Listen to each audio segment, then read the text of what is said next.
Samedi dernier, le jour se lève à peine sur le quartier des Affaires de la Défense, dans l'ouest de Paris. Bonjour Lounis, vous allez bien? Ouais, on fait un petit tour? Thibaut Desmith est déjà sur le pont. Vous ferez attention qu'il débarrasse bien, pour qu'à 10 h, toutes les allées soient dégagées des cartons. D'accord. Et qu'on puisse faire circuler les visiteurs de façon très simple. À seulement 36 ans, il dirige un temple de la consommation, le centre commercial des 4 temps. Et rien n'échappe à l'œil de ce perfectionniste. À l'ouverture de poule, il faudra bien mettre les potelets. Là, Lounis, vous assurez qu'il ne fasse pas de bruit aujourd'hui. Propreté. Là, on a quelques petites traces de poussière. Agencement. Ça, Lounis, il faut juste attention à la palette, là, s'assurer qu'il l'enlève bien. Ou règles sanitaires. C'est bon. Thibaut est sur tous les fronts. C'est un peu une course contre la montre. Chaque détail compte.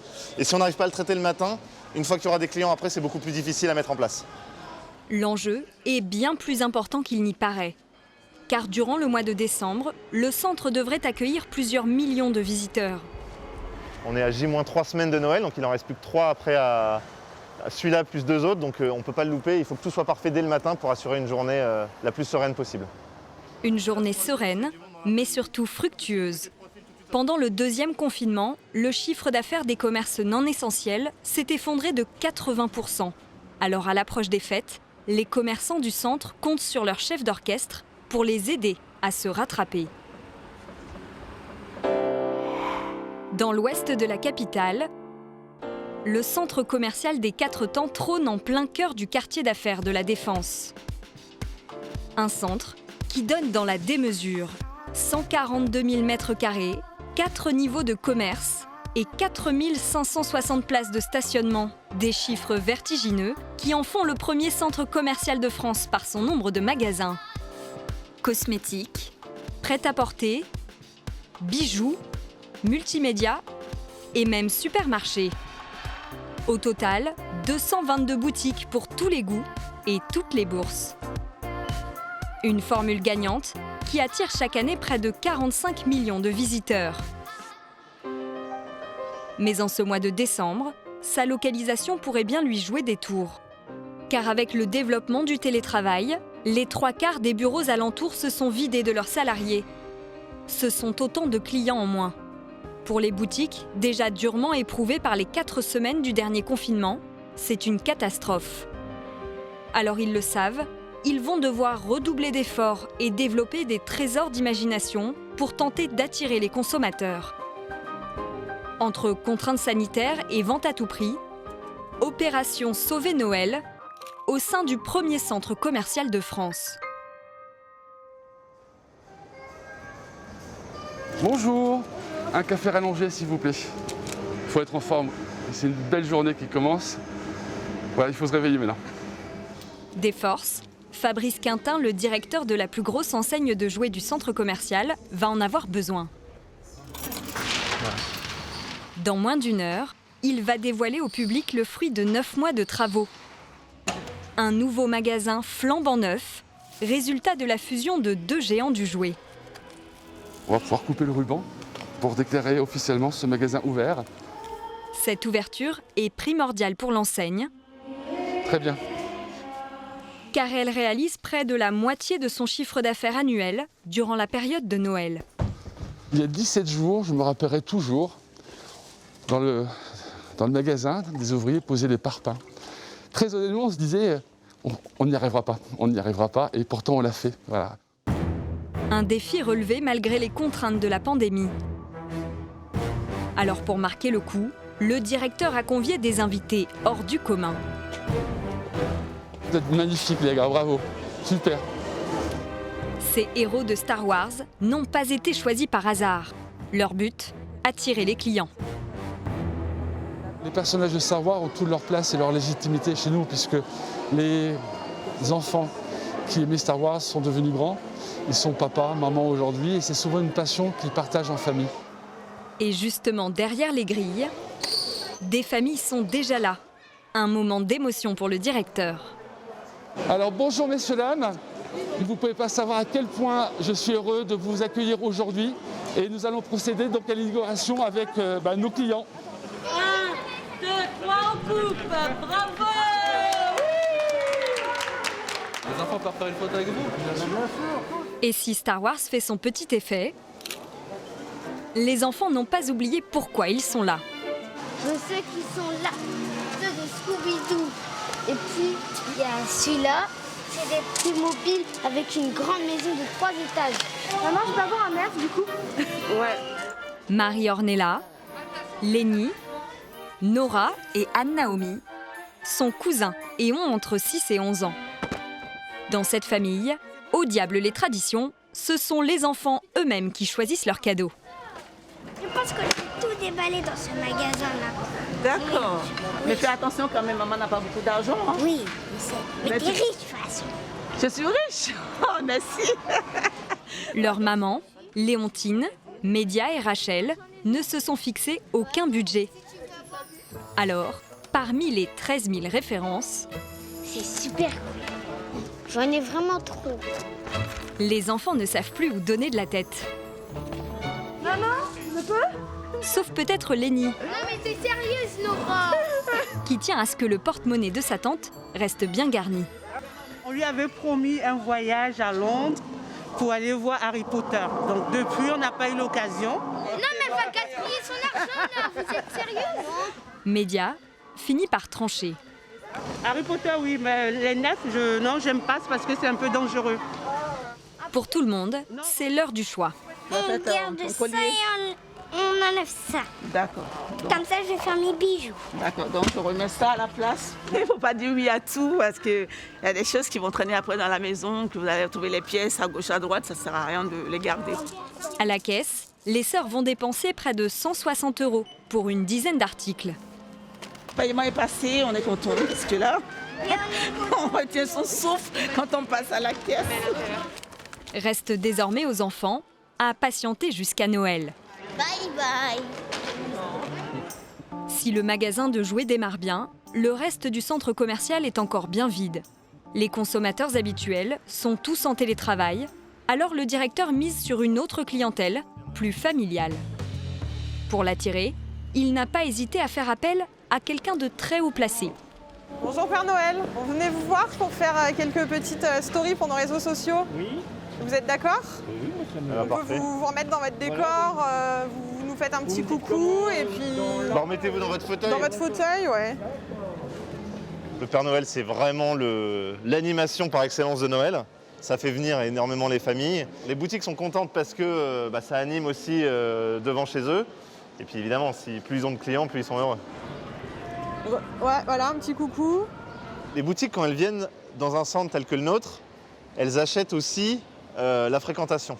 Donc ça, c'est vraiment notre rôle, d'être toujours au rendez-vous sur les animations, justement pour garantir une fréquentation qui soit la plus forte possible à nos boutiques. Thibaut ne s'est pas contenté du Père Noël. Il a aussi fait venir tout un marché. Tiens, un film, peut-être ça, c'était pas mal. C'est des petits bidons de sirop d'érable. Ouais, c'est mignon. Juste si on peut faire une belle petite Une jolie pyramide, petite pyramide. comme ça vous aurez une belle mise en avant sur les réseaux sociaux. Oui, Et vous aurez encore plus de clients. Aujourd'hui, effectivement, le fait d'être les seuls à proposer un marché de Noël va peut-être nous permettre d'aller conquérir quelques clients. Encore faut-il le faire savoir. Alors avec Alexia, sa chargée de communication, ils alimentent quotidiennement les réseaux sociaux du centre. Le sirop d'érable, c'est Ouais. typique, enfin, les Là, gens ils vont ont un forcément peu vouloir d'alcool, la l'acheter. pâte d'érable. Ces photos leur permettent de prévenir leurs 240 000 abonnés de leurs activités. Tu veux mettre quoi comme phrase La magie de Noël s'est installée dans votre centre de shopping. Thibaut, c'est bon pour toi? Ça me paraît très bien. Et comme ils cherchent à faire venir des clients qui n'ont pas l'habitude de faire leurs courses ici, Une photo du stand canadien, une ou deux photos. ils payent également pour de la publicité sur les réseaux sociaux. En fait, sur Facebook, vous avez deux types. Soit c'est des gens qui sont déjà abonnés à notre page et qui vont le voir dans leur fil d'actualité. Soit sinon, en sponsorisant, ça nous permet en fait de s'intégrer au fil d'actualité de certaines personnes. Et comme ça, elles voient nos posts, alors qu'elles ne sont pas forcément fans de notre page. Si le directeur veut faire venir plus de clients, cette année, à cause de la pandémie, les boutiques ne pourront pas tous les accueillir en même temps. Dans cette enseigne culturelle, Gérald, le directeur, n'a qu'un souci en tête. Mister Eric. Oh Gérald, comment tu vas? Tu vas bien, Nickel, ça va ouais. Ouais. Et la jauge, tu t'en sors toi, avec ta jauge? Bah, pour l'instant, ça va. La jauge. Depuis la réouverture le 28 novembre dernier, les commerces ne peuvent accueillir qu'un client pour 8 mètres carrés. Alors Gérald a installé tout un système électronique pour contrôler et limiter les entrées de manière drastique. Regarde, là, tu vois, actuellement, on est à 112, il y a 112 clients à l'intérieur. T'as déjà 50% de la capacité? Ouais. Ah oui, ça va être tendu. Tendu, car avec une surface de 2800 mètres carrés, Gérald n'a le droit d'accueillir que 245 personnes. C'est 4 fois moins que d'habitude et autant de chiffre d'affaires perdus. Moi, je préfère ouvrir avec cette contrainte-là que de ne pas avoir géré ces contraintes et de rester chez moi, entre guillemets. Malgré tout, avoir moins de clients dans le magasin a un avantage. En temps normal, on compte un employé pour 24 clients. Mais en ce moment, c'est 1 pour 5. Alors les vendeurs sont aux petits soins. Et en la matière, il y en a une qui excelle, c'est Élodie. Bonjour, je peux vous renseigner, monsieur? Vous cherchez quelque chose? Un grand cahier pour dessin. Oui. Et tout ce qui va être bloc à dessin, ça va être ici. D'accord. Des albums croquis. Renseigner les clients permet de les faire passer plus vite en caisse. Et la jeune femme a aussi sa technique pour faire grimper la note. Vous voulez un panier? Oui, je vous donne un panier. Tenez. Merci. Un client qu'on a plein les mains, c'est à un moment, il ne peut pas choisir d'autres produits. Le panier, il est là aussi pour que, en effet, il soit rempli. Et si ça peut permettre à la dame de rajouter 2-3 produits, on est gagnant. Donner un panier à une cliente, un geste anodin qui fera peut-être la différence sur le chiffre d'affaires. Éprouvés par le confinement, tous les commerçants veulent rattraper le retard accumulé le mois dernier. Et plus particulièrement cette boutique de bijoux, car Cyrielle Roideau réalise 25% de son chiffre d'affaires annuel lors des fêtes de fin d'année. Les clients regardent nos vitrines tous les jours, donc il faut qu'elles soient bien installées et qu'elles donnent envie aussi et qu'elles fassent rêver. Collier, boucles d'oreilles, bagues. Chaque client qui rentre doit impérativement repartir avec un bijou. Alors, après avoir revêtu sa tenue de combat, la directrice motive ses troupes. L'année dernière, à la même période, donc à la même date, on avait réalisé un peu plus de 19 000 €. Donc il faudrait qu'on se donne comme objectif aujourd'hui d'essayer de faire plus de 20 000.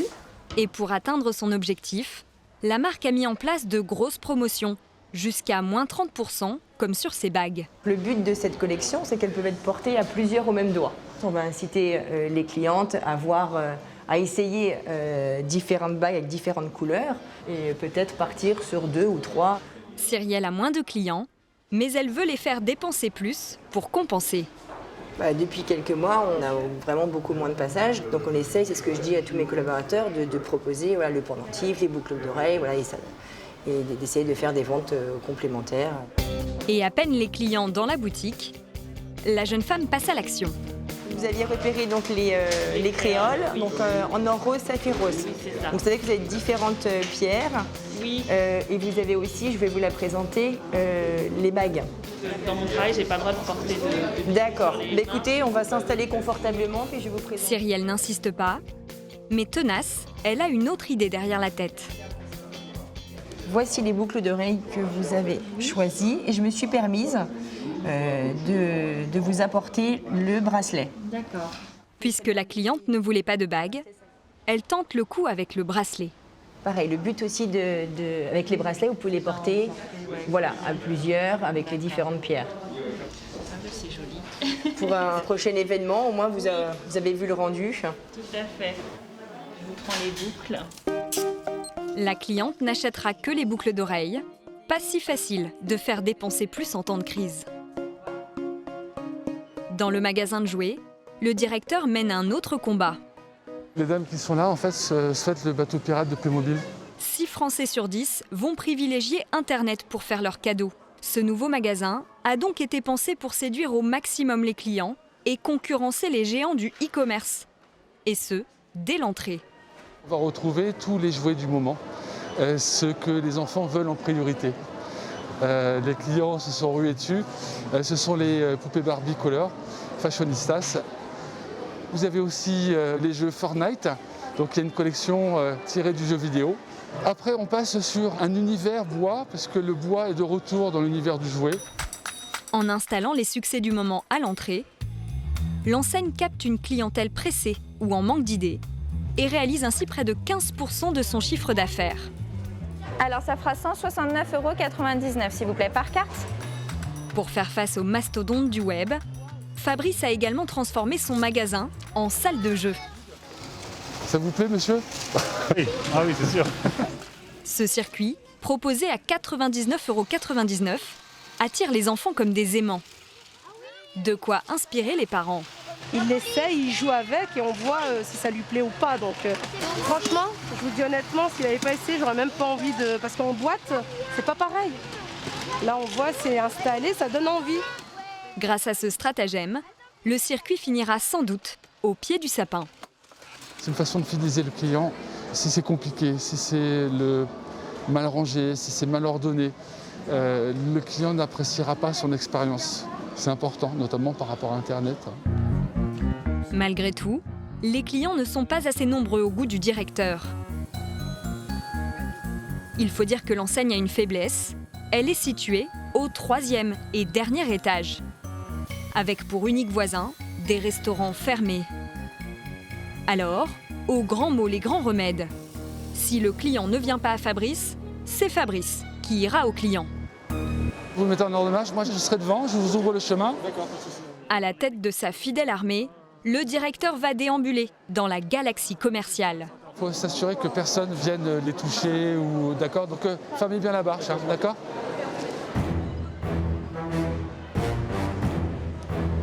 On va tourner là. Attendez, excusez-moi, hein, pardon. La troupe va répandre la force au milieu de la foule. Excusez-moi, messieurs, dames, pardon. Attention, attention derrière vous, monsieur, s'il vous plaît. Merci. On veut montrer qu'on est là, qu'on est de retour, avec l'envie de leur faire plaisir et de les accompagner dans leurs achats de jouets. Voilà ce qu'on veut. L'effet est immédiat. Tout le monde a été intéressé par Darvador. Ça surprend. Ça donne envie de les suivre.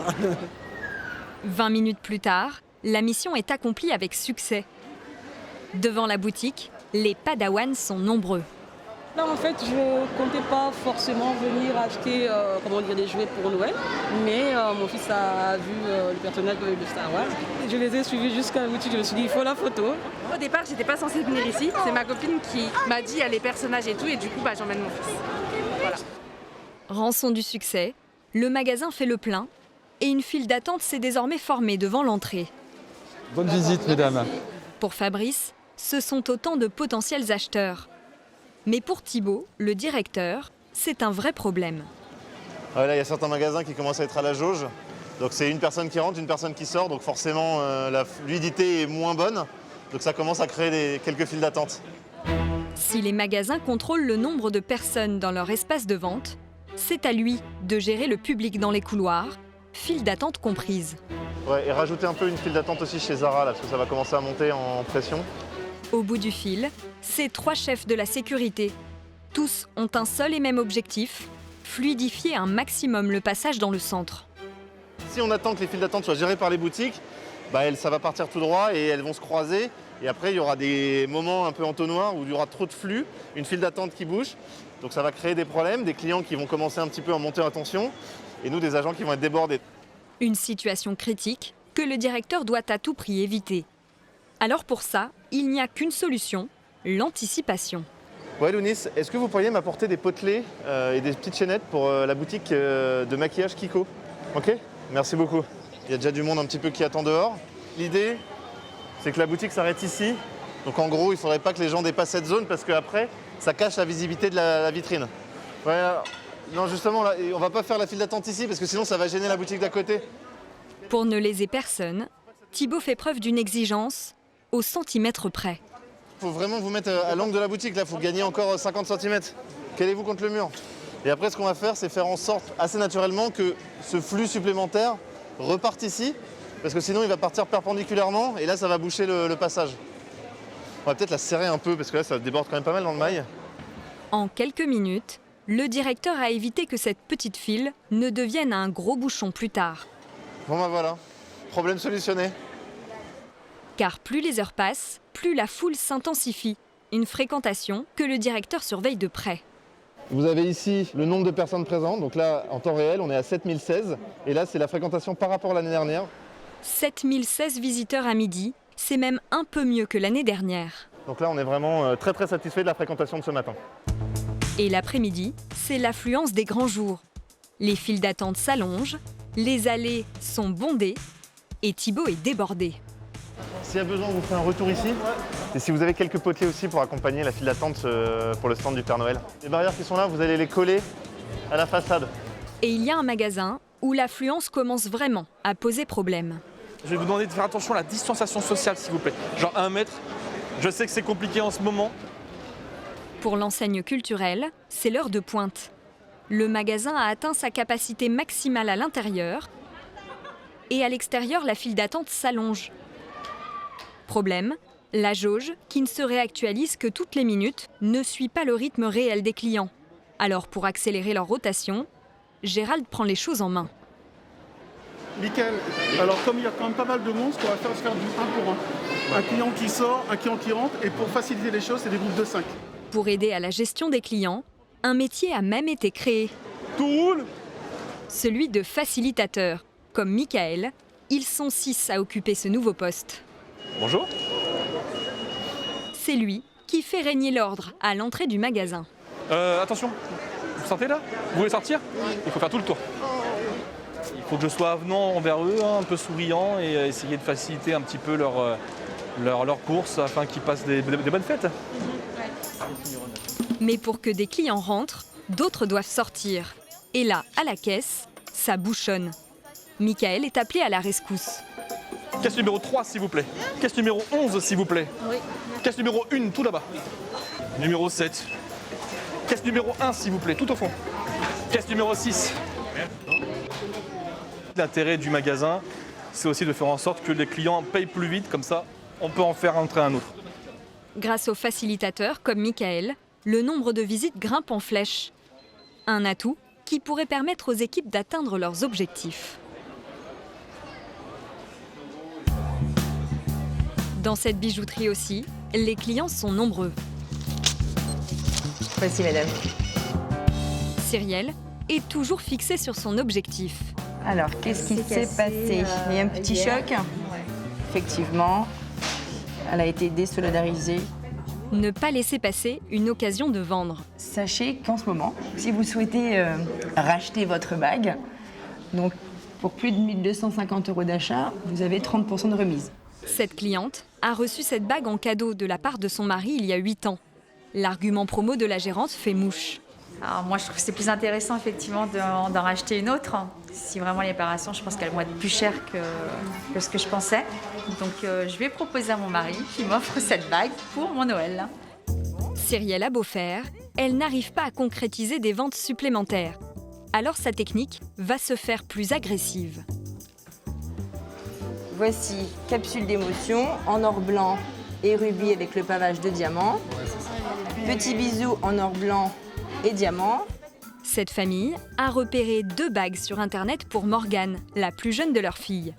La directrice leur en propose d'emblée une 3e. Alors, je vous ai apporté une autre bague mais avec un saphir pour qu'on puisse essayer la taille en 51. Alors, voilà. Ça, c'est parfait. Tu sais, le saphir, il est beau aussi. Hein. Non, mais je dis ça, mais le saphir, moi, j'aime bien aussi. Elles sont toutes belles, de toute façon. Ce 3e modèle tape dans l'œil du papa. Cyrielle le sent et déploie alors toute sa stratégie. Et voilà, donc le but de cette collection, c'est de pouvoir aussi les porter à plusieurs au même doigt, avec différentes pierres. On commence par 1, par 2, et puis après, on continue la collection. Qu'est-ce que tu en penses? Franchement, les couleurs, ça matche parfaitement. La jeune cliente est elle aussi conquise. Cyrielle enfonce le clou. Sur la capsule d'émotion, vous avez une très belle opération. Elle était à 415 et vous l'avez à 295. Donc, ce qui est plutôt très intéressant. Voilà. Sa technique est redoutable. T'en penses quoi, toi, Corinne? Écoute, on va partir sur les deux, plus le petit bisou en plus. Parce qu'avec l'offre promotionnelle, c'est vrai que c'est intéressant. Les clients se laissent séduire. On va partir sur 3 bagues parce que l'offre, elle est super intéressante. En sachant qu'on est en confinement depuis un certain temps, on n'a pas fait de resto, on a fait pas mal d'économies quand même. Voilà. Donc du coup, ces économies, on va un peu s'éclater sur les cadeaux de Noël et on va se lâcher un petit peu plus. La famille s'en tire donc pour 901 € au lieu des 606 prévus. Bonne fête, hein. Au revoir les filles. Au revoir. Grâce à tous ces efforts, Cyrielle a fait mieux que l'année dernière. Nous avons réalisé plus de 20 000 €. Donc on est une équipe redoutable. Exactement. Dans le centre commercial, en plus d'une fréquentation à la hauteur de ses attentes, Thibaut va avoir une autre surprise. T'as eu du monde toute la journée, hein? Oui, ça n'a pas arrêté. Dans l'enseigne culturelle, Gérald a atteint son objectif de 110 000 € de chiffre d'affaires. On est à plus 20, donc c'est énorme. Plus 20 par rapport à l'année dernière? Ouais, franchement, ouais. Donc moins de clients, mais qui achètent quand même beaucoup plus. Tout à fait. 20% de chiffre d'affaires en plus, avec 4 fois moins de clients. Du jamais vu dans ce centre commercial, mais une tendance nationale. Cette année, les Français ont prévu de dépenser 603 € pour fêter Noël, soit 54 € de plus que l'année dernière. Alors, tous les commerçants des 4 temps espèrent que le mois de décembre sera à l'image de ce premier week-end fructueux.